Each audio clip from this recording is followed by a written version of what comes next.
Բոլորը բողոքում են ճակատագրից, ծանր վիճակից, քննադատում են աշուզախ, ճիշտ են անում, դրա իրավունքն ունեն, բայց ինչպես կարող է կապիկին իր ճակատագիրը հանձնած մարդը լավ ապրել։ Դուք բոլորը լավ տեսնում եք, չէ՞ որ մեր երկիրը կառավարում են, մեր ճակատագիրը կառավարում են կապիկները։ Կապիկներից իշխանությունը ժողովրդին փոխանցելու ծրագիրներ ես ներկայացրել եմ։ Ինչ եք արել։ Ընդառաջել եք, հասկացել եք ինչի մասին է խոսքը, ոնը ընդունել եք, որ իսկապես ամենակարևոր բանն այն է, որ մեր ճակատագիրը չտնօրինեն են կապիկները։ Ինչու եմ կապիկ կոչում, որովհետև այն ինչ անում է Նիկոլ Փաշինյանը սահմանադրության հետ կապված, դա իսկապես կապիկություն է։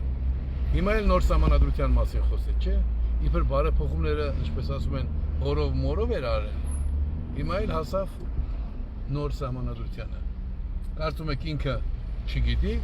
ավելի ճիշտ միայն ինքը գիտե եւ հստակ գիտե, որ իր առաջարկը հանրային քննության, հանրային քննարկման ներկայացնելու դեպքում ինչ առաջարկ էր որ դնի, ինքը մերժվելու է։ Մանավանդ Գյումրին ցույց տվեց, որ լավագույն դեպքում ինքը պիտի ստանա լավագույն դեպքում 25%։ Կաշառելով, խաբելով, մոլորեցնելով, վախեցնելով, դա է իր սահմանը։ Իսկ սահմանադրությունը, սահմանադրական բարեփոխումները եւ սահմանադրությունը գործող օրենքով, գործող սահմանադրությամբ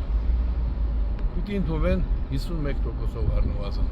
Հիմա պարզ չի, որ ինքը այդ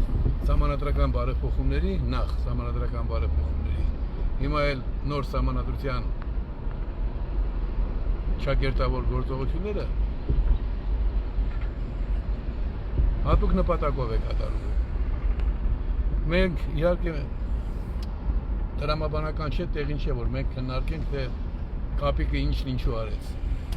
Բայց պարզ է, որ դա կապիկություն է, որովհետև եթե ինքը դնում է եւ շատ լավ գիտի, որ դրեց նոր նախագիծը չի ընդունվելու, մերժելու ենք միասնական ուժերով, ասել է դե լավ, որ սա մերժում եք, կապրենք հնով։ Իսկ հինը այսօր գործող ում է ձեռնտու, միայն նրանց, ովքեր որ ունեն հետին նկատառումներ։ Որոշ մարդիկ միամտաբար ասում են, դե ինչ, Գերմանիան էլ խորհրդարանական է։ Այսինքն խորհրդարանական համակարգը այնքան էլ լավը չի եւ հաշվարկներ են կատարում։ Բայց խորհրդարանական համակարգը Գերմանիային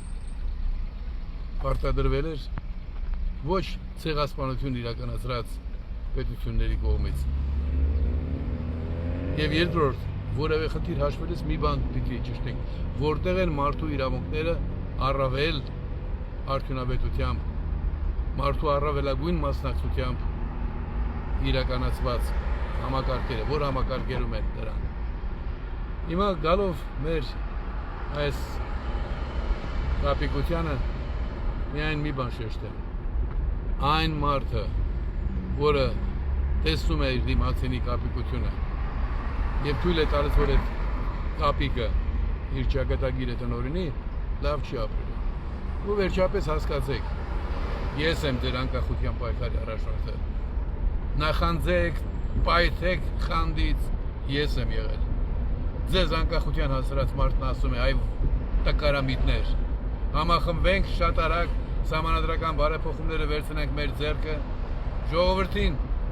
իրապես դարձնենք իշխանության տերը, իսկ դրա համար ընդամենը 3 ամիս է պետք նպատակասլաց աշխատելու դեպքում։ Եվ հետո ամեն մեկը տեսնենք ինչքանով կարող ենք օգտակար լինել։ Թե չէ կապիկի հույսին 7 տարի է, կապիկի հույսին է, քիչ առաջ մի հատվածով անցա, ընդամենը 100 մետր ճանապարհ պիտի կառուցվի, 7 տարվա մեջ սրանք չկարողացան կառուցել։ Իբր դատարանով չեն կարողանում որոշել ընդունել։ Օրեկան տասնյակ հազարավոր ավտոմեքենաներ այդ ճանապարհը անցնելով հյուսիս-հարավ ճանապարհի հարավ-արևմտյան թաղամասի հատվածն է։ Հսկայական վնասներ են կրում։ Այսինքն մի 100 մետր ճանապարհ չպատրաստած մարդը մեր կյանքը պիտի տնօրիներ, 7 տարվա ընթացքում մետրոյի մի կայարան չկարողացան կառուցել։ Ամեն տեսակետից ապիկար ու ստորեն ու կապիկներ, որտեղ կապիկի նման տեսեք հիմա ինչքան հաճախակի է դարձել պարլամենտական երիտում կապիկությունները։ Կապիկներն են, խոսքը մոռացած, ոտքով, ձեռքով, գլխով, պոչով շարժումներ անում։ Հիմա դուք կապիկի հույսին եք թողել մեր երկիրը, ձեր երեխաների ապագան, ունենալով ոչ միայն իրեն արդարացրած ձեզ ամենակարևոր հարցում օգտակար եղած մարդուն, այլ նաև նախագիծ,